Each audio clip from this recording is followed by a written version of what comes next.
사도행전은 역사적 기록을 갖고 있는 진리의 말씀이다라고 선언하고 있습니다. 그래서 약 20편의 연설과 설교문이 포함되어 있죠. 그 연설과 설교문이 어느 시대 때 누가 말했는가를 이 증거를 가지고 있는 진리의 말씀이라는 것이죠. 뜬구름 잡는 소리가 아니라는 것입니다.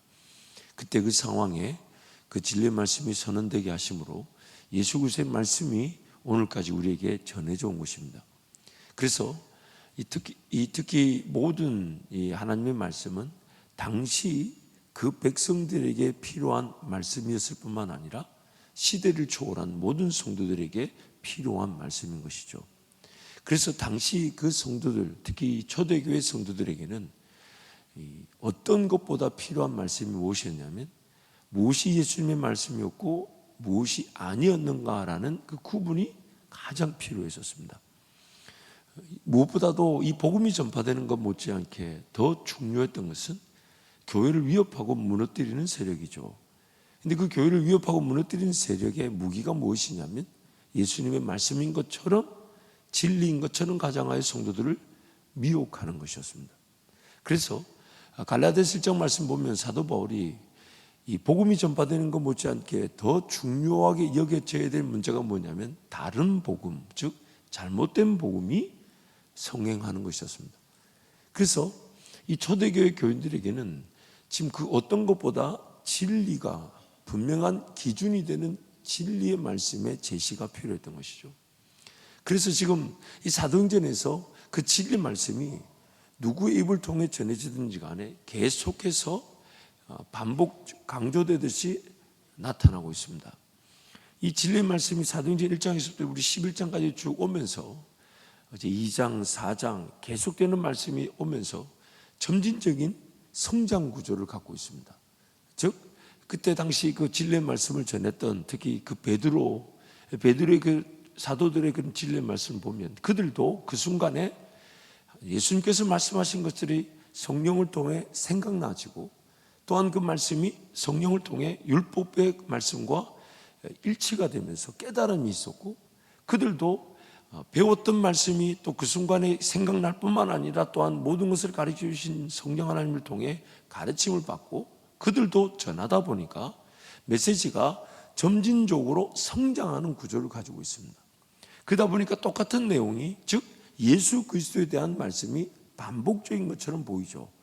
그래서 성장 구조 속에 있다 보니까 각 반복되는 말씀 속에 조금씩 성장하는 내용들을 자세히 살펴보면 그때 그 순간의 연설과 설교만이 가지고 있는 특별한 메시지들이 등장하고 있다는 것입니다.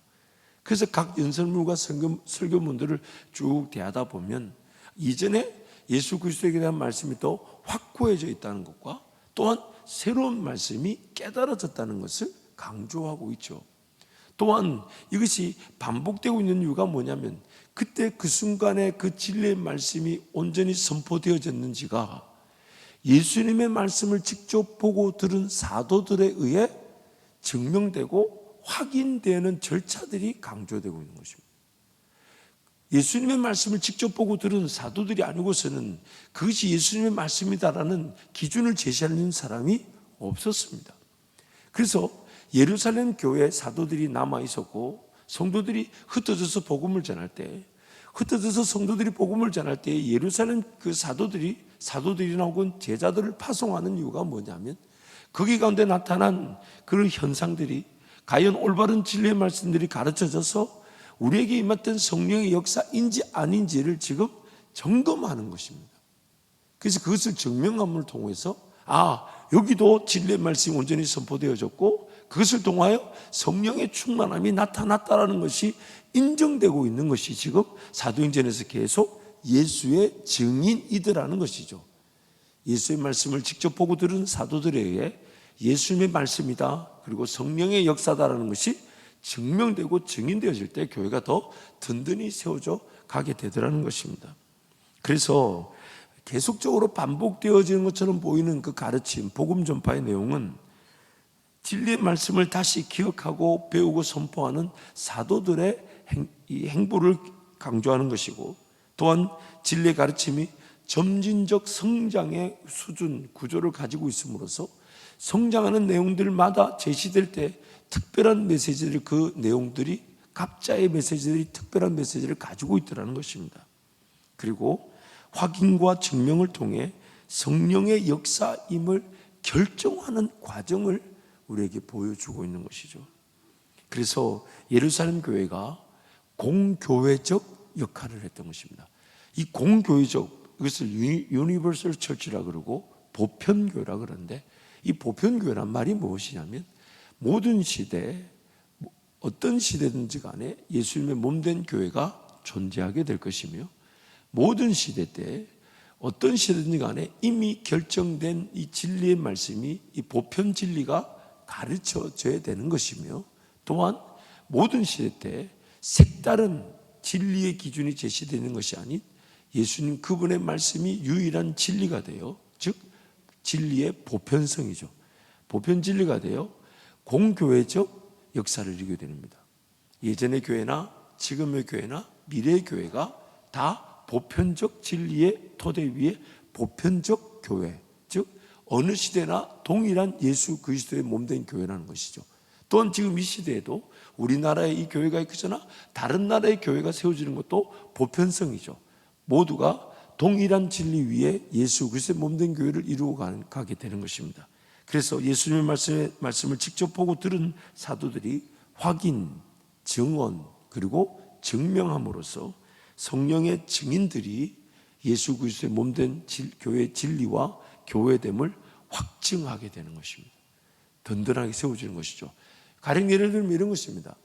누군가 나에게 복음을 전했는데 그것이 과연 그러한가 안 그러한가를 따져 묻게 된다면 동일한 진리의 말씀을 전한 이들을 통해 증언되고 증명되게 되는 것이죠. 그래서 유대인 그리스도인들이 유대와 사마리아와 땅끝까지 복음을 전해가는 그 과정 속에 예루살렘 교회, 즉 사도들이 그 보편 진리를 증언해주고 확증해주는 그 과정을 보여주는 것이죠.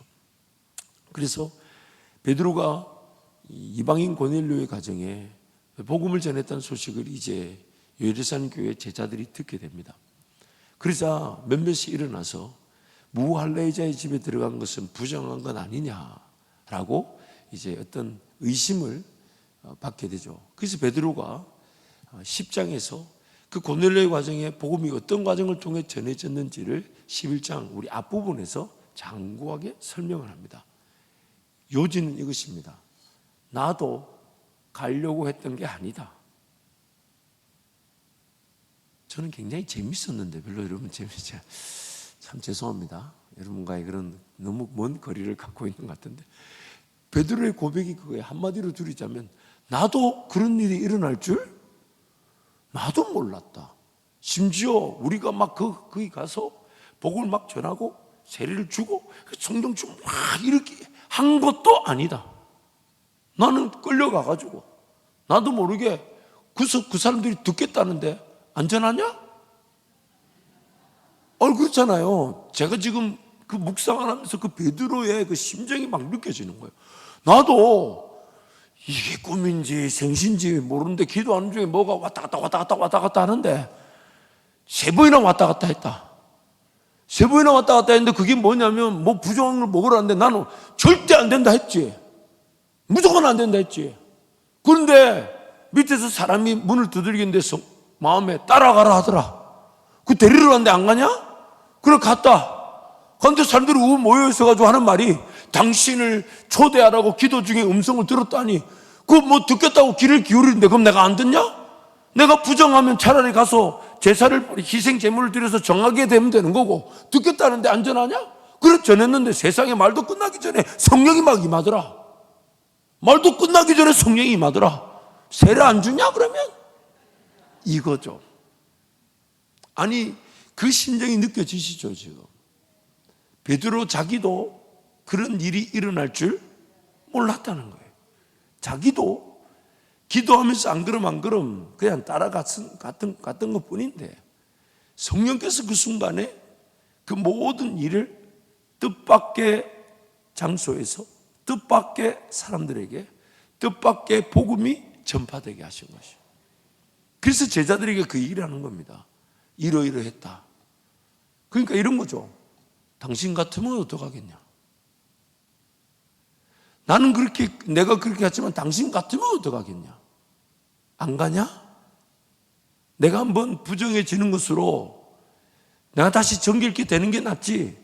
그걸 안 가냐? 라고 지금 강조하고 있는 것이죠.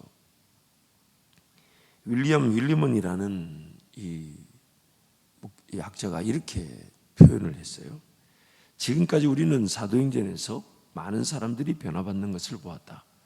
조롱하던 자들이 회개하는 신자들로, 이국 땅 끝에서 온 사람이 복음을 깨닫고 세례를 받으며, 열광적인 원수가 용기 있는 형제로 바뀌고, 신사적인 군인이 교회에 의해 양자가 되었다.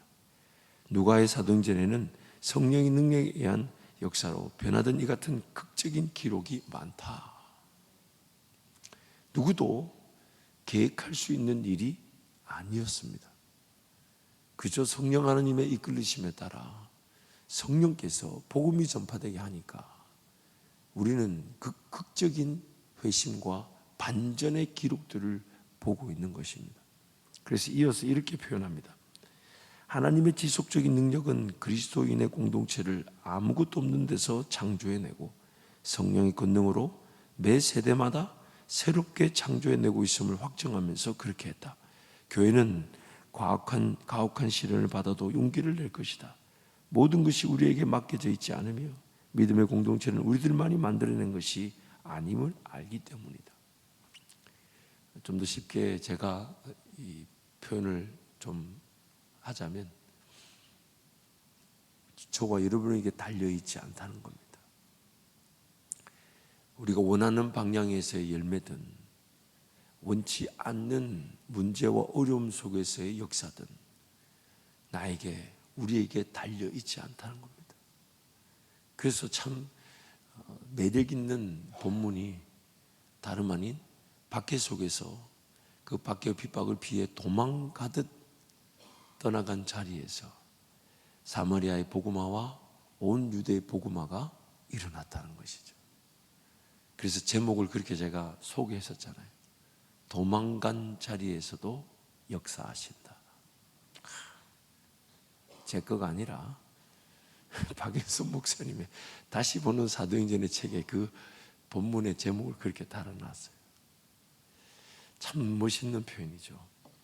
우리 인생이 얼마나 어리석고 미련한지 또 연약하고 부족한지를 하나님 모르시지 않습니다.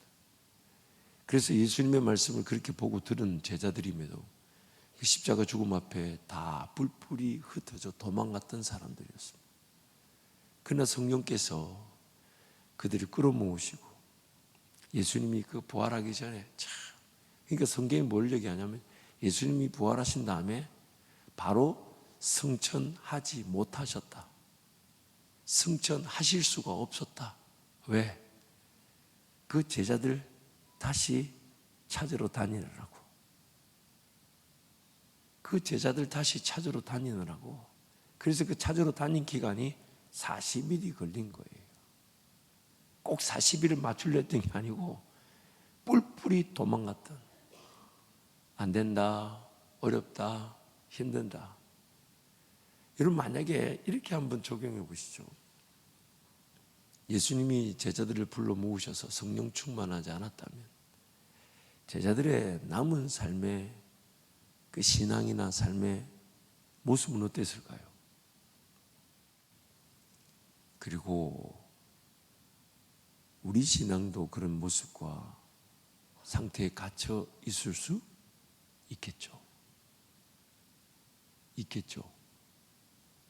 성령 충만하여 쓰임받았던 제자들의 모습이나 성령 충만하지 않았던 제자들의 모습이나 우리에게 동일한 조건과 상태가 되는데 만약 성령 충만하지 않는다면 그래서 예수님을 그렇게 3년의 시간 동안 따라다녔고 기적을 봤잖아요. 먹여주시고 고쳐주시고 심지어 죽은 자도 살리셨다. 직접 봤잖아요.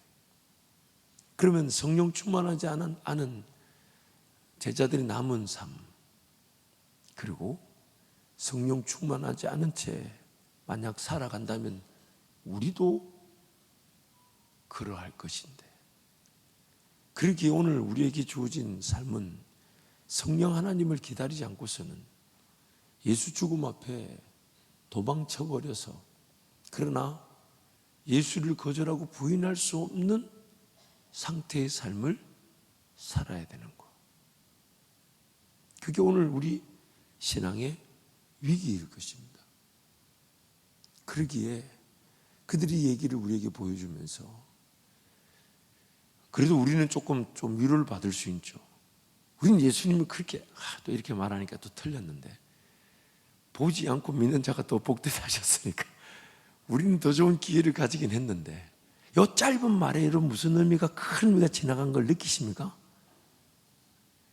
그러기에 오늘 내 삶은 제자들의 그 성령 충만하지 않았던 모습 속에서 성령 충만의 은혜가 주어졌던 그것이 오늘 내 삶의 목표가 되는 것이죠.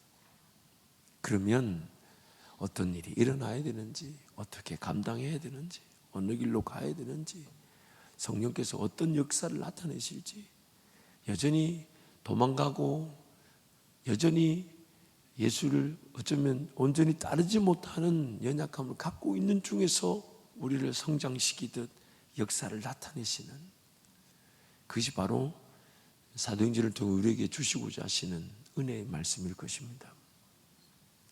그래서 제자들이 이제 안디옥에도, 이 안디옥은 이스라엘 북쪽에 있는, 지금으로 치면 시리아죠. 시리아. 옛날에는 아람 혹은 다마스쿠스, 다메섹 뭐 이런 표현을 썼는데, 그 시리아 북쪽에 있는 이제 당시 로마의 지배 아래에 있던 도시였습니다. 그래서 안디옥이란 말은 당시 집정관 중에 한 명이었던, 4명으로 이렇게 나눠졌던 안토니쿠스의 이름을 따서 안디옥이다라는 지명을 가져나죠. 그리고 그 도시의 어떤 성장을 위해 그 도시로 이주해 오는 이방인들에게 그런 시민권을 주는 제도가 있었다고 합니다. 그래서인지 안디옥에는 당시 경제적으로 혹은 정치적으로 큰 번영을 이루었다고 합니다. 그래서 그 안에 유대인들이 무려 2만 명에서 5만 명 정도가 살았을 것으로 그 학자들은 추정합니다. 그래서 그 안디옥에 이제 이방인 중 이방인인데 그게 복음이 전파됐다고 하니까 이 바나바를 파송하죠. 참고로 사도행전 2장에 보면 이 바나바에 대해서 이렇게 얘기하죠. 그 사도행전 4장입니다. 4장 36절 37절 보면 이런 말씀이 있어요. 우리 함께 선포합니다. 그 후로에서 난 레이족 사람이 있으니 이름은 요셉이라, 사도를 일컬어 바나바라, 번역하면 위로의 아들이라 하니, 그가 밭에 있음에 팔아 그 값을 가지고 사도들의 발 앞에 두니라. 바나바, 즉 디아스포라 유대인. 이제 디아스포라는 말 먼저 아시죠, 여러분? 유대인인데 다른 나라에서 태어난 사람들을 혹은 흩어져 사는 사람들을 디아스포라 말이 흩어진이란 뜻이거든요. 그래서 디아스포라 유대인이었는데, 이 바나바는 레이족이었지만 구브로에서 태어났답니다. 근데 구브로가 오늘 본문에서 이 베니게와 구브로와 안디옥에도 복음이 전파됐다는 그 구브로죠. 그러니까 그 지역 그 특색을 잘 아는 사람인 거죠. 그래서 헬라어를 잘 구사하는 바나바를, 그 지역을 잘 아는 바나바를 파송한 것입니다. 가서 정말 그 진리의 말씀이 제대로 전파된 것인지, 그리고 과연 그 가운데 교회가 제대로 세워진 것인지를 이제 제자들이 보낸 것이죠. 그래서 바나바가 와서 보니까 본문에 이렇게 얘기합니다. 23절 24절 함께 선포합니다. 그가 이르러 하나님의 은혜를 보고 기뻐하여 모든 사람에게 굳건한 마음으로 주와 함께 머물러 있으라 권하니, 바나바는 착한 사람이요 성령과 믿음이 충만한 사람이라. 이에 큰 무리가 주께 더하여 지더라. 그래서 바나바 가보니까 야, 정말 예수의 복음이 온전히 전해졌고 안디옥의 교회가 성장하고 있는 걸 본 거죠. 그래서 그 바나바 가서 격려하고 위로했더니, 바나바의 이름의 뜻이 위로의 아들이라는 뜻이잖아요. 그래서 위로했더니 이렇게 얘기합니다. 더 많은 사람들이 막 더해지는 거죠. 그래서 바나바가 그 순간에 야, 이걸 나 혼자서 감당할 것이 아니라 누구를 떠올렸냐면, 약 10여 년 전에 이 다메섹에서 가는 길에서 예수님 만났던 사울을 떠올렸던 것이죠. 그래서 사울은 다메섹에서 복음을 전하다가 맞아 죽게 될 위기에 예루살렘에 갔고, 예루살렘 복음 전하다가 맞아 죽게 될 위기에 제자들이 고향 다소로 보내는 터라 이 안디옥에서 다소까지 제법 거리가 있지만 가서 바나바를 데리고 온 거예요. 사울을 데리고 온 것입니다. 그래서 사울을 데리고 와서 무슨 일이 했냐, 이미 교회가 크게 성장했기 때문에 사울을 데리고 온 이유를 이렇게 얘기합니다. 우리 5절 6절 함께 선포합니다. 바나바가 사울을 찾으러 다소에 가서 만남에 안디옥에 데리고 와서 둘이 교회에 1년간 모여 있어 큰 무리를 가르쳤고, 제자들이 안디옥에서 비로소 그리스도인이라 일컬음을 받게 되었더라. 아멘. 바나바가 사울 즉 바울을 데리고 와서 데리러 갔던 목적이 있다는 거예요. 그게 뭐냐면 안디옥에 있는 성도들을 가르치기 위한 거였어요. 그래서 처음으로 여기서 1년간 가르쳤다는 이 교회 공동체의 모습을 보여줍니다. 우리가 아는 대로 예루살렘 교회나 유대 교회는 당시에 어떤 핍박이 있었기 때문에 이 복음을 전한다고 그 지속적인 가르치기가 쉽지가 않았습니다. 그래서 예루살렘에 있는 대제사장 무리가 사울과 같은 이들을 자꾸만 유대인들이 있는 해당이나 그 지역으로 보내어서 예수를 믿겠다는 이들을 결박해서 잡아들이던 상황이었습니다. 그럼에도 불구하고 성령 하나님께서는 그 유대인 예루살렘 교회에서 핍박으로 인해 흩어져 나왔던 성도들로 하여금 사마리아나 온 유대로 복음이 전파되게 하셨죠. 또한 베드로를 통해 고넬료 과정 즉 이방인의 집에서도 복음이 확산되게 하셨죠. 그러면서 이제 점점점 이 흩어진 증인들이 더 지역을 넓히게 된 것이 바로 그런 베니게와 구브로와 안디오기까지 복음이 전파됐다. 그리고 거기에 교회가 세워지니까 오히려 예루살렘 교회, 유대 교회는 이 핍박과 박해가 여전히 유효하다 보니까 그건 지속적인 가르침의 기회를 소개하지 못한 것 같아요. 없었다라고는 성경이 말하지 않아요. 그런데 좀 더 체계적으로 지속적으로 말씀이 전해지고 가르치는 것이 안디옥 교회의 특징이었음을 소개합니다. 그리고 그 제자 훈련이 그 땅에서 그들로 하여금 비로소 그리스도인이라 불려지는 열매를 거두었다는 것이죠. 비로소. 안디옥에는 세 부류의 사람들이 있었답니다. 당시 로마가 집정을 했으니 로마인들이 있었고, 두 번째는 그 로마 시대 때 그 언어를 썼던 헬라인들이 있었다고 합니다. 또한 유대인들이 있었죠. 그리고 그리스도인이라는 불리는 족속이 생겨난 거예요. 제자 훈련의 과정을 통해서 그들의 삶이 어떤 영향을 나타내었는지를 반증하고 있는 거죠. 우리가 아는 대로 지속적인 어떤 이 훈련과 양육이 아니면 사람의 습관과 그리고 변화는 일어나지 않습니다. 하루아침에 내가 기도 안 하는 사람이 기도할 수 없고요. 하루아침에 말씀 보지 않는 사람들이 말씀 볼 수 없어요. 인격이 가진 특징 때문에 우리는 지속 반복되는 훈련 체계를 통해서만 성장할 수 있고 변화될 수가 있습니다. 그래서 1년간 바나바 사울이 복음을 가르쳤더니 거기는 이방 땅이기 때문에 유대인들이 그 예수 믿는 사람들을 잡으러 올 수 있는 환경이 되지 않았던 것이죠. 그래서 핍박과 박해가 없는 그 안디옥 교회에서 특히 그 로마 집정 시대는 식민지들을 관할하기 위해 식민지 백성들의 그 원성과 또한 그 봉기를 막기 위해서 그들이 원하는 종교적인 그 행태를 존중해 주었습니다. 그래서 당시 유명했던 일이 헤롯 분봉왕이 예수님 시대 때 유대인들의 마음을 환심을 사기 위해 유대인들이 원하는 성전을 짓도록 허락해주고 도와줬죠. 그래서 예수님 당시에도 약 46년간 그 헤롯 성전이라 불리는 거예요. 그래서 유대인의 성전이 지어져 왔고 예수님 이후에 40년, 총 95년, 약 95년 동안 그 성전이 지어졌던 겁니다. 그 지어지는 기간 동안 유대인들의 환심을 사게 되는 것이죠. 그래서 지금 이 안디옥에서의 그 제자 훈련은 오히려 그 모든 정치적인 상황을 고려했던 성령 하나님의 놀라운 은혜의 수였던 것입니다. 그래서 1년 동안 이 사울과 사울과 바나바가 안디옥 교회 성도들을 가르쳤더니 그들이 그 지역에 로마인과 헬라인과 유대인들이 섞여 사는 지역에 그리스도인이라 불리는 그 영향력과 가치가 나타났다는 것이죠. 그래서 그 영향력과 가치가 바로 제자훈련이라는 과정을 통해 나타났다는 것이죠. 그러기에 오늘 우리 삶에도 이런 제자훈련의 기회가 필요한 것이죠. 얼마나 체계적으로 잘 배울 것인가, 그리고 지속 반복될 것인가. 공교롭게도 사도행전에 나오는 모든 연설문과 설교문, 우리를 가르치는 내용들은 거의 80~90%가 매번 반복이었음을 강조하고 있습니다.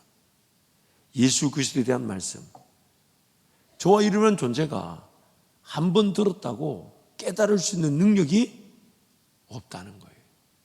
그래서 요한복음 16장 말씀 보면 이런 표현이 나오죠.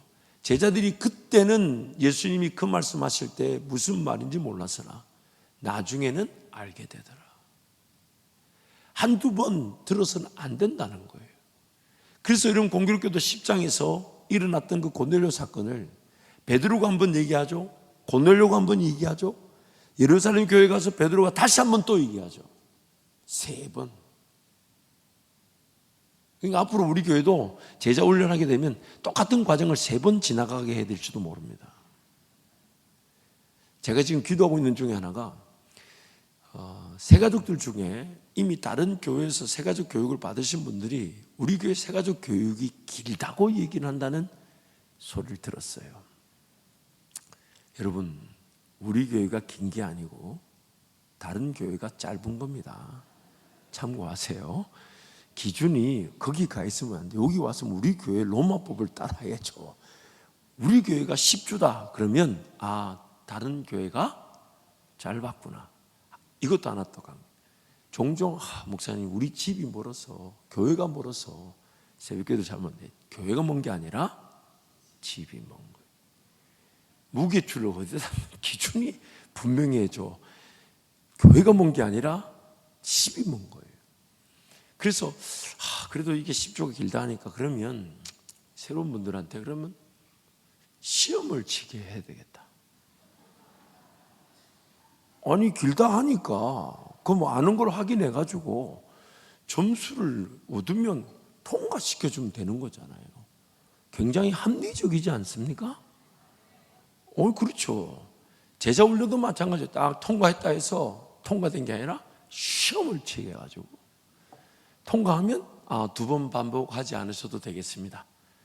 근데 2번 반복이 좀 필요합니다. 그 2번째를 했는데 또 떨어졌다. 그래서 예수님께서 베드로에게 3번 물으셨습니다. 3번. 그런 과정이죠. 우리라는 존재가 한 번 들었다고 신선할 수는 있죠. 그렇죠? 그때 우리 원로 목사님들이 강조하는 그 부분이죠. 내가 신선한 것에 속으면 안 됩니다. 그것이 내 삶 가운데 암송되어지고 지속되어지고 반복되어지고, 그래서 이게 양식이란 말이에요.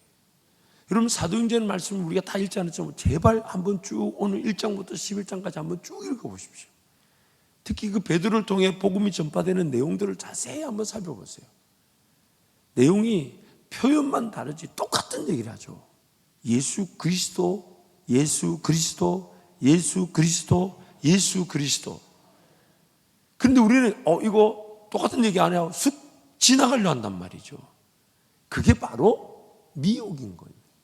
그게 미혹인 거예요. 그래서 신선하고 새로운 말씀에 대한 그런 부담감은 말씀을 전하는 자나 듣는 자 모두가 기도하며 함께 가져야 됩니다. 왜요? 말씀은 늘 신선할 수 있으니까요. 허나 새로운 것만을 추구하느라 내가 지속적으로 반복해서 읽고 암송하고 묵상하고 읽고 암송하고 묵상하고 그것을 가르치려고 하지 않는다면 나는 평생 지식적 신선함을 이유로 성장하지 못하게 됩니다. 그러기에 오늘 우리 삶에 중요한 것은 단순 반복 지속 강행입니다. 그것이 인내의 훈련을 통하여 나에게 뿌리를 내리고 다지게 하고 성장하게 하고 그러면 흔들리지 않는 나무로 자라나게 되는 것이죠.